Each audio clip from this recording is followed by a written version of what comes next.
رود الفائق اس میں منقول ہے، جس کا مفہوم ہے کہ جب کوئی نوجوان سچی توبہ کرتا ہے نا تو فرشتے ایک دوسرے کو خوشخبریاں دیتے ہیں۔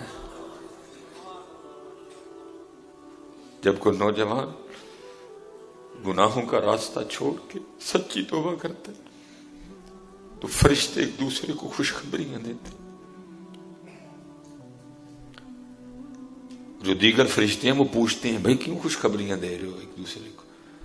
تو ان کو بتایا جاتا ہے ایک نوجوان نے گناہوں کا رشتہ چھوڑ کے نا اپنے اللہ کی بارگاہ میں سچی توبہ کر لیا ہے۔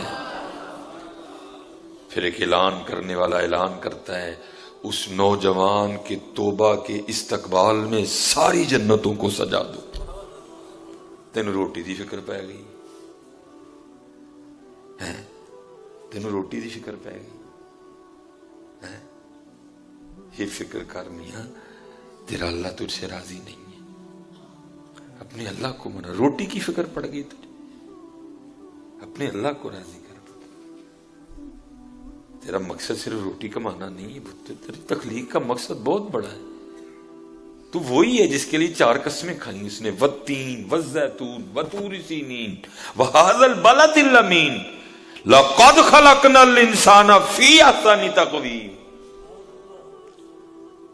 وہ جس کے لیے 4 قسمیں کھائی گئی وہ صرف روٹی کے لیے آیا ادھر۔ اقبال کہتے ہیں بے خبر تو جوہر آئینہ ایام ہے، تو جہاں میں خدا کا آخری پیغام ہے۔ ہاں بس ایک کام کرو پتر، جو طریقہ رسول اللہ علیہ الصلوۃ والسلام نے بتایا اس پہ نکل کھڑو، پھر اور اس پہ چھوڑ دو فقیری امیری میں کوشش پوری کرو، پوری محنت کرو پتر، لیکن رب کو ناراض کر کے نہیں، دھوکہ دے کے نہیں، جھوٹ بول کے نہیں، قسم کھا کے نہیں، کم تول کے نہیں، پورا تول، سچی بات، نو دھوکہ، نو فراڈ۔ ہاں جو نبی علیہ السلام نے طریقہ دیا، اپنے دن کی ابتدا فجر سے کرو، اپنے دن کی ابتدا استغفار سے کرو، اپنے دن کی ابتدا سورہ یاسین سے کرو، اپنے دن کی ابتدا درود پاک سے کرو، اپنے دن کی ابتدا ذکر و اذکار سے کرو، اور پھر نکل جاؤ اور چھوڑو پھر اپنے اللہ پہ حضرت، پھر دیکھو رنگ لگتے ہیں کہ نہیں لگتے ہیں پتر۔ اس کے مخالف چل کے کیا کر لو گے تم؟ وہ مجھے سمجھ یہ نہیں آ رہی، ایک بندہ ایک فیکٹری میں کام کر رہا ہے نا، وہ اپنے اس عارضی چھوٹے سے مالک کی مخالفت نہیں کرتا، وہ کہتا ہے مالک کی مخالفت کر کے میں نے فیکٹری میں کیسے رہنا ہے؟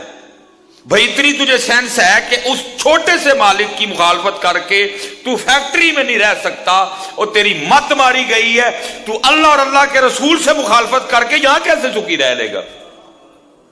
تیری مت ماری گئی ہے۔ تو اپنے مینیجر سے بگاڑنا نہیں چاہتا، بھائی مینیجر ہے میرا وہ، تو یس سر جی سر نو سر، آیا سر گیا سر، پہنچ گیا سر۔ جس مینیجر کا پتہ ہی کوئی نہیں اگلے دن اس کا تبادلہ ہو گیا ہو، جس مینیجر کا پتہ ہی کوئی نہیں وہ اس نے اگلا سانس بھی لینا کہ نہیں لینا ہے، تو اس مینیجر سے تو ڈر رہا ہے کہ میں اس آفس میں اس مینیجر کے خلاف چل کے نہیں رہ سکتا۔ بھائی تو کیا کر رہا ہے؟ پھر تو اللہ اور اللہ کے رسول کے خلاف چل کے کیسے سکھی رہ لے گا؟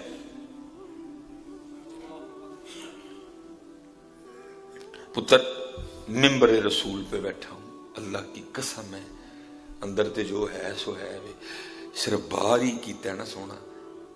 کوئی گاڑی لے کے وہ کلپ میں کہہ بیٹھا ہوں کہ میرا کار کرائے تھے، کوئی جی کار دی چابی لے کے، کوئی گاڑی کی چابی لے کے،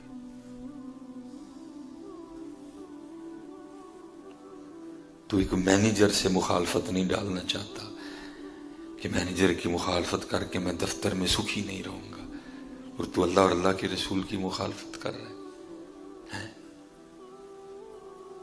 جو ملکوں کا مالک ہے۔ تو اس مینیجر سے، تو اس فیکٹری کے مالک سے ڈر رہا ہے، ہو سکتا ہے تو کل آئے تو وہ ہی کوئی نہ رات کو ہارٹ اٹیک آئے مر جائے، لیکن وہ ہمیشہ سے ہے، اس نے ہمیشہ ہی رہنا ہے۔